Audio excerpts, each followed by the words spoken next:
تو آج ہمارے پاس پاکستان کی سپریم کورٹ کا ایک فیصلہ ہے۔ یہ ایک ضمانت کی درخواست ہے، قربان علی بنام ریاست۔ جی اب سننے میں شاید یہ تھوڑا خشک لگے کہ ایک عدالتی حکم نامہ، لیکن اصل میں یہ ایک پیچیدہ انسانی ڈرامہ ہے۔ بالکل، اس میں قانونی اصول ہیں، انصاف کا ترازو ہے، سب کچھ ہے۔ اور آج کا ہمارا مقصد یہی سمجھنا ہے کہ قتل کے ایک مقدمے میں جس میں 3 جانیں گئیں، سپریم کورٹ نے ایک ملزم کو ضمانت کیوں دی؟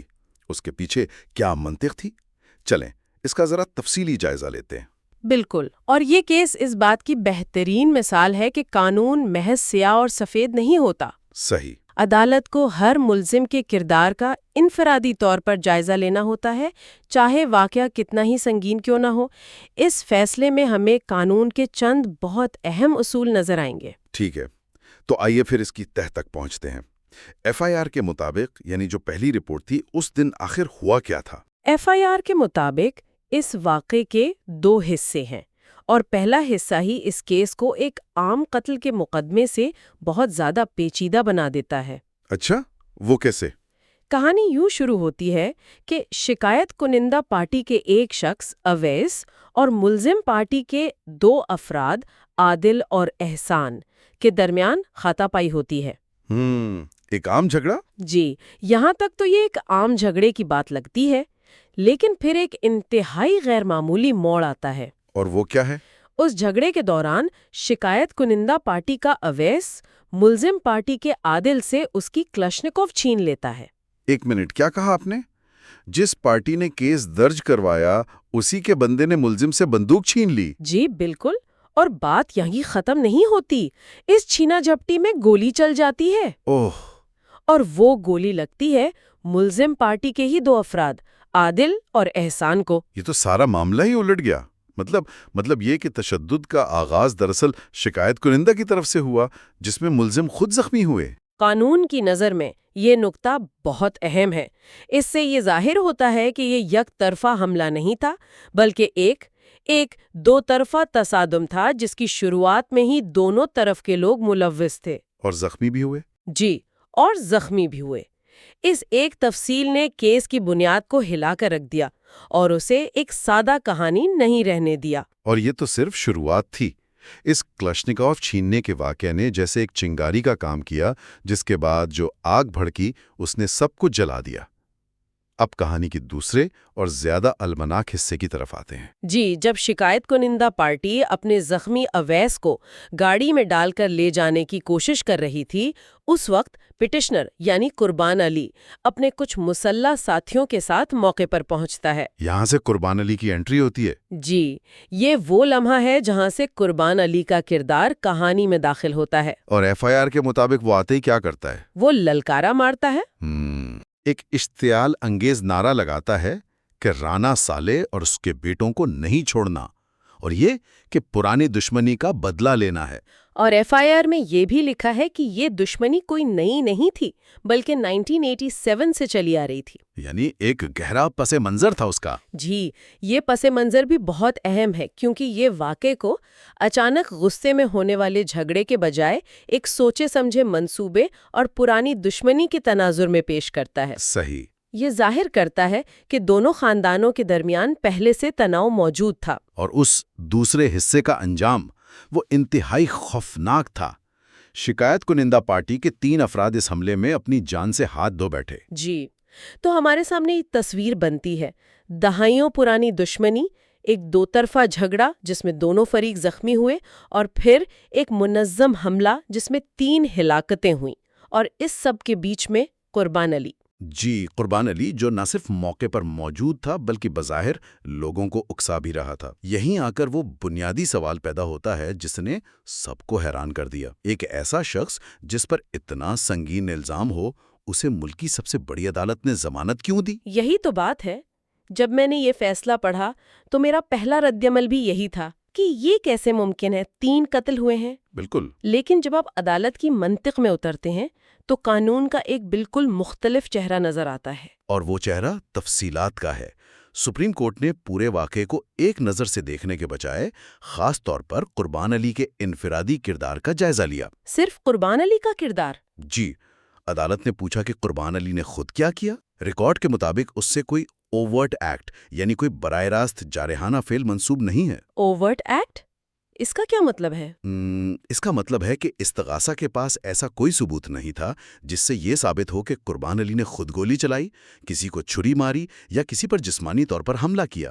اچھا، اس کا سارا کردار اس ایک نعرے، اس للکارے تک محدود تھا۔ اچھا، تو یہاں قانون ایک بہت باریک لکیر کھینچتا ہے۔ گولی چلانے والے اور نعرے لگانے والے ایک ہی صف میں کھڑے نہیں ہو سکتے۔ نہیں ہو سکتے۔ چاہے وہ ایک ہی مقصد کے لیے وہاں موجود ہوں، قانون ہر شخص کے عمل کو الگ الگ ترازو میں تولتا ہے۔ بالکل۔ اسی کو ویکیریس لائبلٹی کا سوال کہتے ہیں نا؟ ہے نا؟ یعنی کیا ایک شخص دوسرے کے گناہوں کا بوجھ اٹھا سکتا ہے؟ بالکل درست۔ اور سپریم کورٹ نے کہا کہ یہ سوال اتنا سادہ نہیں ہے کہ ضمانت کی سطح پر اس کا فیصلہ کر دیا جائے۔ یہ طے کرنا کہ کیا قربان علی کا نعرہ اسے قتل میں برابر کا شریک بناتا ہے، اس کے لیے گواہوں کو سننا پڑے گا، جرح ہوگی اور تمام ثبوتوں کو پرکھا جائے گا، اور یہ سارا عمل ٹرائل کورٹ میں ہوتا ہے۔ تو عدالت نے کہا کہ یہ کیس فردر انکوائری یعنی مزید تفتیش کا معاملہ ہے۔ جی، لیکن ایک منٹ، یہ مزید تفتیش کا اصول کچھ عجیب نہیں لگتا؟ مطلب 3 قتل ہوئے ہیں اور عدالت کہہ رہی ہے کہ ہمیں مزید دیکھنا پڑے گا۔ دیکھیں، عام آدمی تو یہی سوچے گا کہ یہ ملزم کو بچانے کا ایک قانونی راستہ ہے۔ جی، لیکن یہ ایک بہت اہم سوال ہے۔ دراصل فردر انکوائری کا اصول انصاف کے نظام میں ایک حفاظتی والو کی طرح ہے۔ یہ ضابطہ فوجداری کی دفعہ 497 میں موجود ہے۔ اچھا، اس کا مقصد یہ یقینی بنانا ہے کہ اگر استغاثہ پہلی نظر میں ایک ناقابل تردید کیس پیش نہیں کر پاتا، جہاں ملزم کا کردار واضح طور پر جرم سے جڑا ہوا نظر نہ آ رہا ہو، تو اس شخص کو ٹرائل کے پورے عرصے کے لیے جیل میں بند نہیں رکھا جائے۔ جو سالوں تک چل سکتا ہے؟ جی، جو سالوں تک چل سکتا ہے۔ یہ اصول کہتا ہے کہ شک کا فائدہ ضمانت کی حد تک ملزم کو دیا جا سکتا ہے۔ یعنی عدالت یہ کہہ رہی تھی کہ ہم ابھی یہ طے نہیں کر سکتے کہ اس کا للکارا مارنا اسے قتل کا شریک مجرم بناتا ہے یا نہیں۔ اس پر مزید تحقیق کی ضرورت ہے، اور جب تک یہ تحقیق مکمل نہیں ہوتی، اسے جیل میں رکھنا ضروری نہیں۔ بالکل یہی منطق تھی۔ اور اس کیس میں ایک اور بھی دلچسپ پہلو تھا۔ وہ کیا تھا؟ شکایت کنندہ کے وکیل نے عدالت کو قائل کرنے کے لیے قربان علی کے پرانے کرمنل ریکارڈ کی ایک لمبی فہرست پیش کی۔ اچھا، اس کا پاسٹ ریکارڈ بھی سامنے لایا گیا؟ جی، انہوں نے یہ ثابت کرنے کی کوشش کی کہ یہ شخص ایک عادی مجرم ہے اور معاشرے کے لیے خطرہ ہے۔ اور اس کا یقیناً بہت گہرا اثر پڑا ہوگا۔ ایک جج جب یہ دیکھے گا کہ اس شخص کا ماضی بھی داغدار ہے تو وہ اسے رہا کرنے سے ہچکچائے گا۔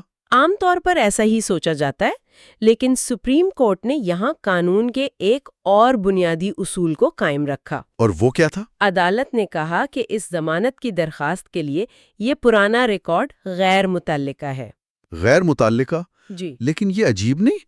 اگر ایک شخص عادی مجرم ہے تو کیا اس بات کا امکان زیادہ نہیں کہ وہ اس جرم میں بھی ملوث ہو؟ عدالت کا نقطۂ نظر یہ تھا کہ ہر کیس کو اس کے اپنے حقائق اور ثبوتوں کی بنیاد پر پرکھا جانا چاہیے۔ صحیح۔ کسی شخص کو اس کے ماضی کی وجہ سے حال میں سزا نہیں دی جا سکتی، خاص طور پر ٹرائل سے پہلے۔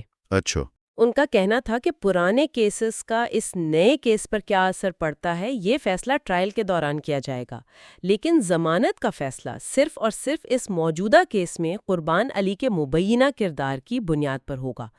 تو عدالت ایک بہت بڑا اصول قائم کر رہی تھی کہ آپ کو آپ کے ماضی کی بنیاد پر نہیں، بلکہ اس کیس کے ثبوتوں کی بنیاد پر پرکھا جائے گا۔ جی، یہ انصاف کے اس بنیادی ستون کو برقرار رکھتا ہے کہ آپ تب تک بے گناہ ہیں جب تک آپ پر جرم ثابت نہ ہو جائے، اس کیس میں، نہ کہ آپ کے ماضی کے کیسز میں۔ واہ، یہ واقعی انصاف کے بنیادی اصولوں میں سے ایک ہے۔ جی، اور یہ تو صرف خالص قانونی دلائل تھے۔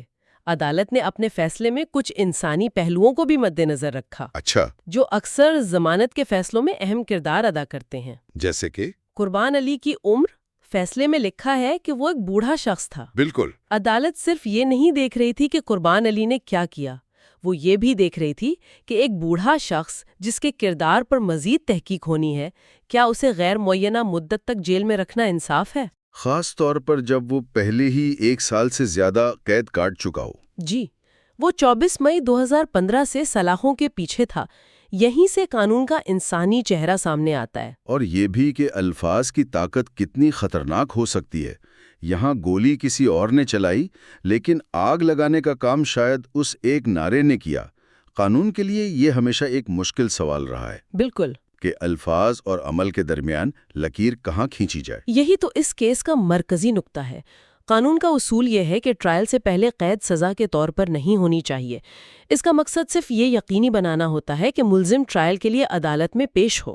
جب کیس مزید تفتیش کا متقاضی ہو، ملزم کا براہ راست کردار واضح نہ ہو، وہ پہلے ہی ایک طویل عرصہ جیل میں گزار چکا ہو اور اس کی عمر بھی زیادہ ہو، تو ان تمام عوامل کو ملا کر عدالت اکثر ضمانت دینے کی طرف مائل ہوتی ہے۔ تو ان تمام وجوہات کی بنا پر کوئی براہ راست جارحانہ فیل نہیں، کیس کا فردر انکوائری کا ہونا، ملزم کی زیادہ عمر اور 1 سال سے زیادہ قید، عدالت نے اس کی پیٹیشن کو اپیل میں تبدیل کیا اور اسے منظور کر لیا۔ اور قربان علی کو 1 لاکھ روپے کے مچلقوں اور 1 ضمانتی کے عوض ضمانت پر رہا کرنے کا حکم دے دیا گیا۔ یہ رقم اس بات کی ضمانت ہوتی ہے کہ وہ ٹرائل کے دوران فرار نہ ہو۔ جی بالکل۔ اس فیصلے میں ایک چھوٹی سی لیکن دلچسپ تفصیل یہ بھی ہے کہ درخواست دائر کرنے میں 1 دن کی تاخیر ہوئی تھی، لیکن عدالت نے اسے انصاف کے مفاد میں معاف کر دیا۔ جی، یہ ایک معمولی بات ہے۔ اعلیٰ عدالتیں اکثر اس بات کو یقینی بناتی ہیں کہ انصاف کی راہ میں چھوٹی موٹی تکنیکی رکاوٹیں حائل نہ ہوں۔ تو اس سب کا کیا مطلب ہے؟ اس گہری گفتگو سے مجھے تو چند بہت اہم باتیں سمجھ آئی ہیں۔ پہلی اور سب سے بڑی بات تو یہ کہ قانون کی نظر میں محض موقع پر موجود ہونا یا اشتعار انگیز نعرے لگانا آپ کو خود بخود گولی چلانے والے کے برابر مجرم نہیں بنا دیتا۔ صحیح۔ براہ راست فیل یعنی اوورٹ ایکٹ اور دوسروں کے فیل کی ذمہ داری یعنی وائکیریس لائبلٹی میں ایک بہت بڑا فرق ہے۔ دوسری اہم بات ضمانت کے معاملات میں مزید تفتیش کے اصول کی اہمیت ہے۔ اگر استغاثہ پہلی نظر میں ایک ایسا کیس پیش نہ کر سکے جس میں کوئی شک و شبہ نہ ہو تو ملزم کو آزادی کا حقدار سمجھا جا سکتا ہے۔ کم از کم ٹرائل مکمل ہونے تک۔ جی، کم از کم ٹرائل مکمل ہونے تک۔ اور تیسری بات جو ہم نے سیکھی وہ یہ کہ عدالتیں ضمانت کے معاملات میں کس طرح ہر کیس کو ایک الگ تھلگ واقعے کے طور پر دیکھتی ہیں۔ بالکل۔ ملزم کی پوری مجرمانہ تاریخ کو ایک طرف رکھ کر صرف اس کیس کے مخصوص حقائق پر توجہ مرکوز کی جاتی ہے۔ یہ تمام نکات ہمیں ایک بہت بڑے اور پیچیدہ سوال کی طرف لے جاتے ہیں جس پر غور کرنا چاہیے۔ اچھا۔ جب کوئی جرم ایک گروہ کی شکل میں کیا جائے تو انفرادی ذمہ داری کی حد کہاں ختم ہوتی ہے اور اجتماعی جرم کہاں سے شروع ہوتا ہے؟ بہت اہم سوال ہے۔ قانون اس شخص میں کیسے فرق کرتا ہے جو گولی چلاتا ہے اور اس شخص میں جو کنارے پر کھڑے ہو کر صرف نعرے لگاتا ہے؟ کیا نعرہ لگانے والا بھی اتنا ہی ذمہ دار ہے یا کم یا بالکل بھی نہیں؟ یہ ایک بہت گہرا سوال ہے اور اس کا کوئی آسان جواب نہیں ہے۔ شاید اسی لیے عدالت نے اس کا فیصلہ ٹرائل پر چھوڑ دیا۔ بالکل، اور یہ یاد رکھنا بہت ضروری ہے کہ سپریم کورٹ کا یہ فیصلہ قربان علی کے گناہ گار یا بے گناہ ہونے کا حتمی اعلان نہیں ہے۔ نہیں، یہ صرف ضمانت کا فیصلہ ہے۔ جی، یہ صرف ٹرائل کے دوران اس کی آزادی سے متعلق ہے۔ اس کی قسمت کا اصل فیصلہ تو ٹرائل کورٹ میں ہی ہوگا جہاں تمام شواہد اور گواہیاں تفصیل سے پیش کی جائیں گی۔ صحیح۔ یہ فیصلہ صرف اس بات کی نشاندہی کرتا ہے کہ قانون کی نظر میں حتمی فیصلے سے پہلے کسی کی آزادی کو سلب کرنا ایک بہت سنجیدہ معاملہ ہے، خاص طور پر جب اس کا کردار اتنا واضح نہ ہو جتنا پہلی نظر میں لگتا ہے۔ You are watching Legal Gupshup and GK with MD, your source for legal, historical, and breaking news. Don't forget to like, subscribe, and share for more informative content.